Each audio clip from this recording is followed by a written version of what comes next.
Tim Leiweke sitting down with us, just throwing on some headphones. No see, guys. How are you? Well, yeah, it was a kind of busy day for you yesterday. Where'd you go after the press conference? Were you going to meet council members? What were you doing yesterday? So I'll tell you a funny story. I was in Miami because we just finished and got approved with the county for the Beckham Stadium that we're partners in. So we went through that process. I get to the airport. Thunderstorms start to roll in. I'm sitting on the runway, 1 hour, 2 hour. Hey, we're out of fuel. Got to go back and get fuel. We go back to get fuel. Lightning hits. Oh, we're going to cancel the flight. And I'm like, well, it doesn't look like the Seattle press conference is going to happen tomorrow. That's amazing. But the mayor was good enough to push it back from 10:30 to 2:30, and I got here in time, so it all worked. How has this process been? Well, I remind myself we're just beginning the process, so we have a lot of work in front of us. But from the time we began this, what we always preached is we were going to talk about our project, we were going to talk about Seattle, we were going to stay above it all, and I'm glad we did. And I know at times everyone has been throwing rocks, stones, mud, whatever, at different comparables and the flaws within our proposal. We've stayed above it, and I think that's Seattle. And I think because of that, that's why we won. As I like to say, we stay focused on Seattle. If others want to focus on us, God bless them.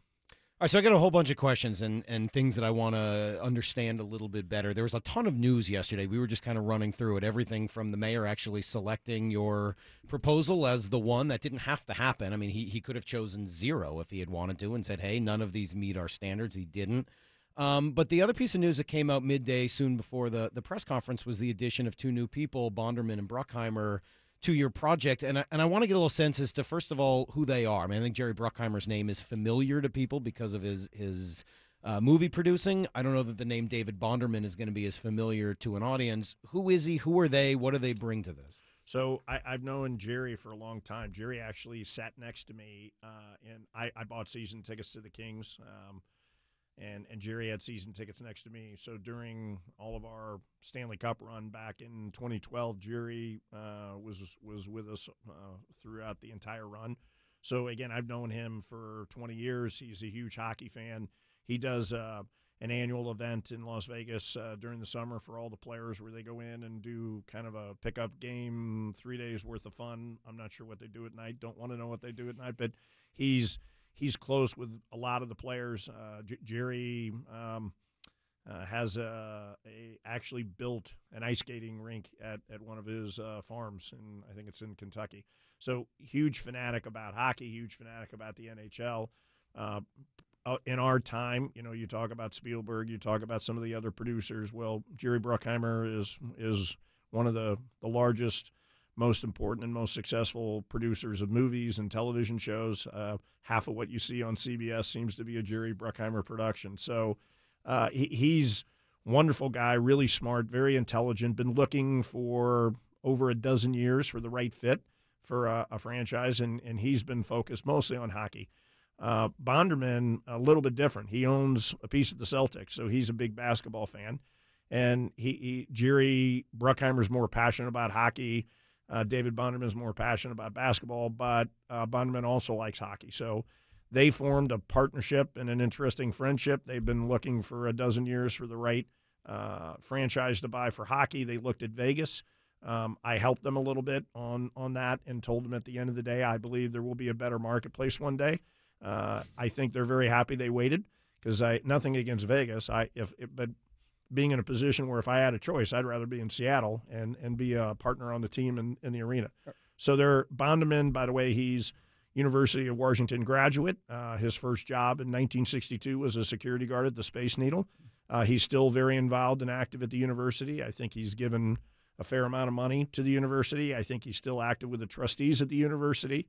He's a partner in a company called TPG. TPG happens to own, amongst other things, CAA, which is the largest agency in the world, Cirque du Soleil, which is the largest touring company in the world.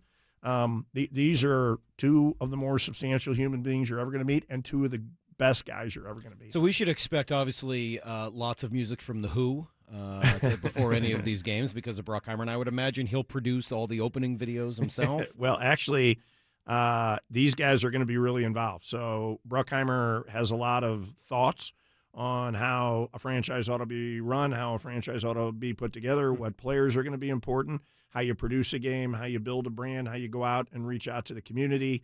And in turn, Bonderman, just because of his friendship, if you go to the business community in Seattle, chances are very good that most of the top businesses in town know David Bonderman well. And so these are guys that will be very active and involved, and you will see them soon in the marketplace. They were allowing us to get through what we had to get through yesterday, and we've had a deal with them for a while, but we wanted to get through yesterday. So both would want to be involved in an NHL ownership.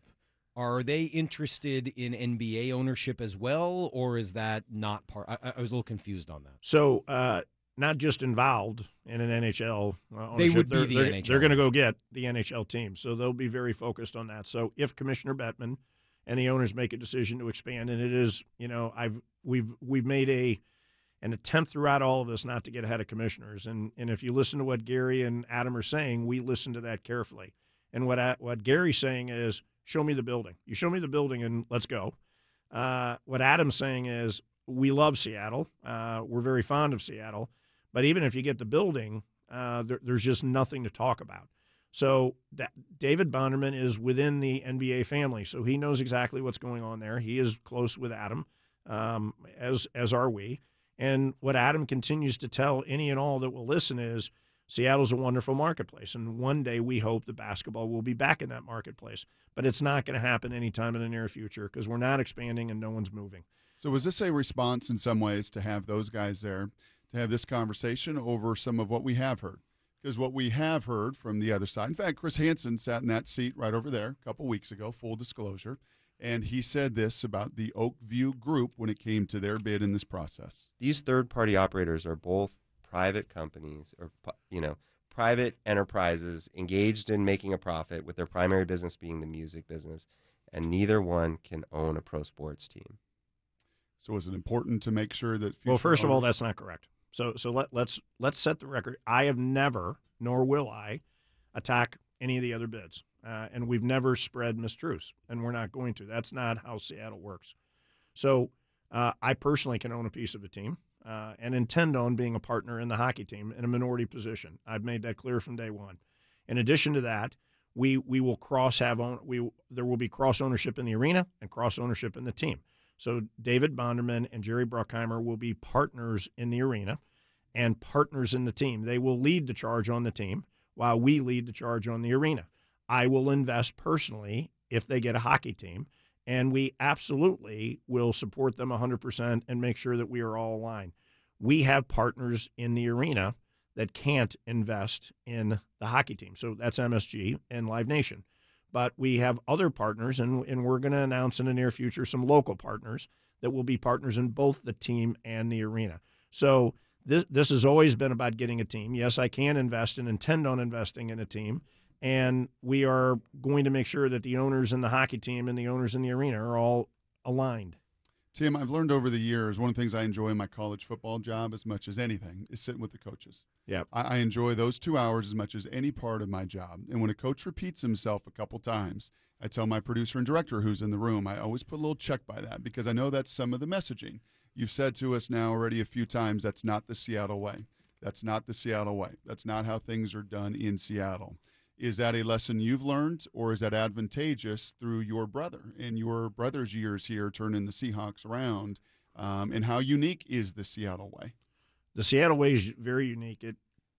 I probably will get into trouble on this one. It reminds me a lot of Canada. This is a kind, gentle community. They don't trash people. They're not vicious. I come from L.A. in the entertainment industry. They beat the holy out of each other on a daily basis.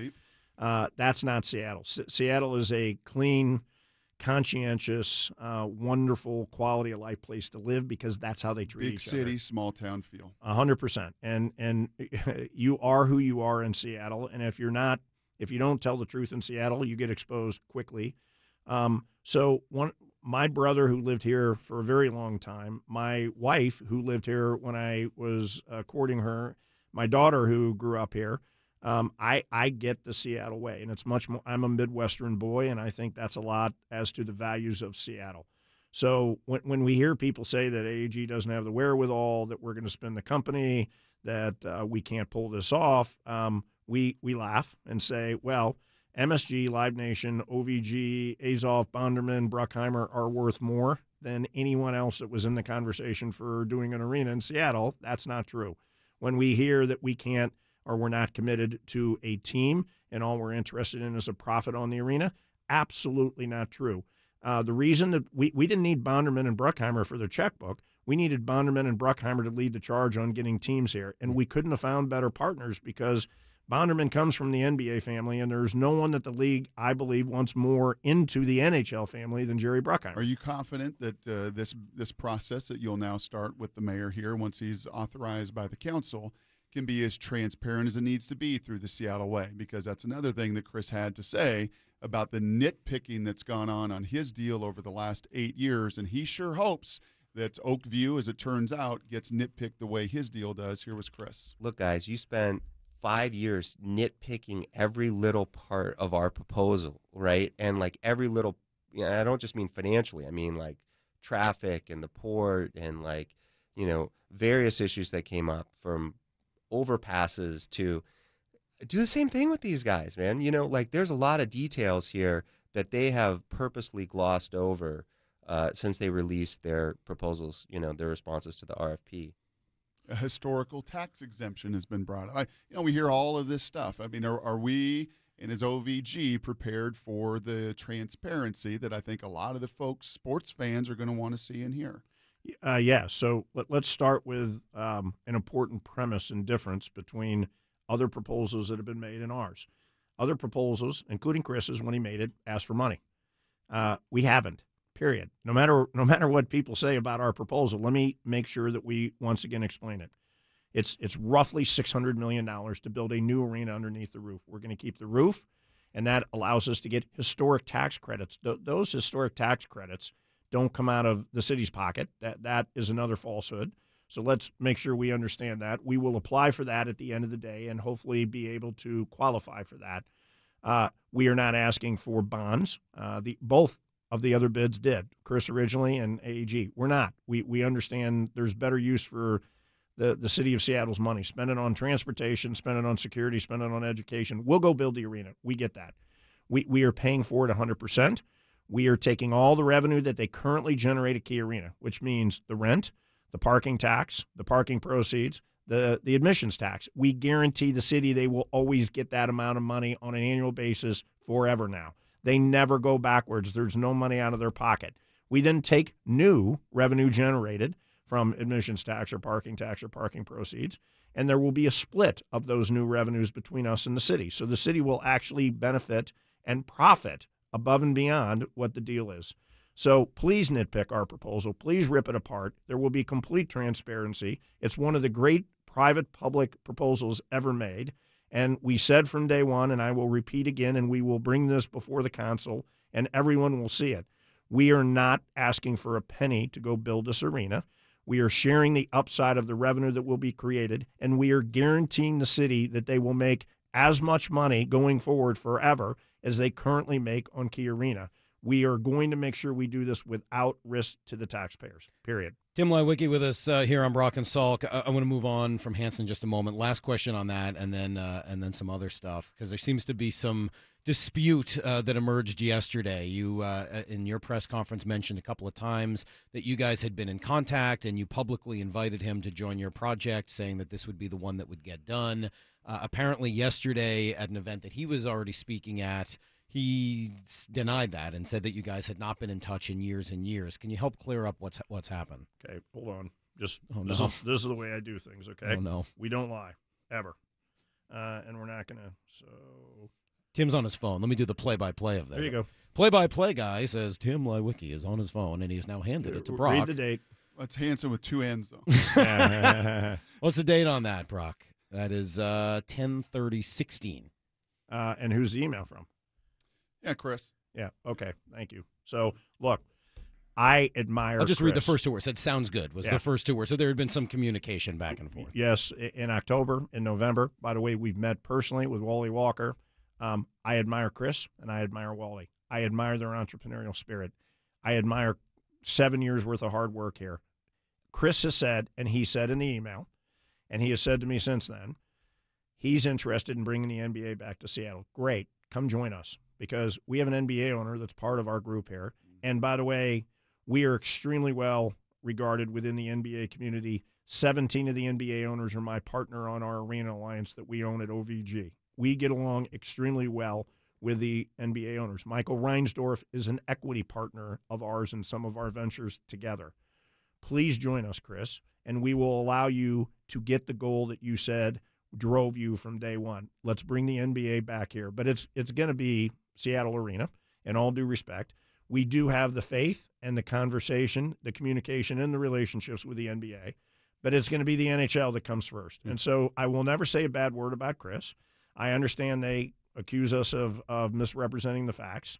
I'm not going to get into the dirt. We're going to stay focused on good things in Seattle, and at the end of the day, we don't speak with a forked tongue, and we're going to do this the right way, and we're going to do this with honor, integrity, and we make sure that everyone is transparent on the deals that we're making with this city. Who are you? I think that's one of the other interesting parts of this, because most people don't know you. I think a lot of people in Seattle knew your brother. It's amazing. We were talking about it on John Curley's show yesterday, and he was saying everyone thinks that they're best friends with Todd. It's amazing. When I moved here 8 years ago, of course, I know Todd really well. I was like, well, you can't know all these people really well. It's incredible, and everybody thinks they're tight with him. And anyway, who are you? Because when I first heard your name, you were building LA Live. You were getting Staples Center and LA Live done. What was that project? How did you get to where you are today? So I wake up every morning trying to figure out who I am and where I want to go. But I've been doing this for 40 years. I've built 18 arenas and stadiums around the country. I ran AEG for 20 years and helped build that company. I have had the good fortune of being with the Minnesota Timberwolves, the Denver Nuggets, the Los Angeles Lakers, in a executive or board capacity. I have been with hockey teams in Toronto and basketball teams in Toronto with the Raptors and the Maple Leafs and TFC, the soccer team. So I was the president and the CEO of Maple Leaf Sports, and we had all three of those teams. We have a development company and an arena company and a content company called OVG. My partners are Irving Azoff, the most important, prominent manager in all of the music industry, and MSG. And those are good partners to have because of their relationships with the Knicks, the Rangers, the NBA, and the NHL. But our goal here is we're a partner of David Beckham's at building an MLS stadium in Florida. We are partners with the Islanders and with the Mets on a potential arena in New York that we've been looking at.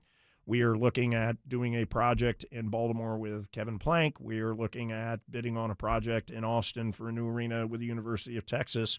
So we're a development company. We're a bricks and mortar company. We pick and choose projects carefully.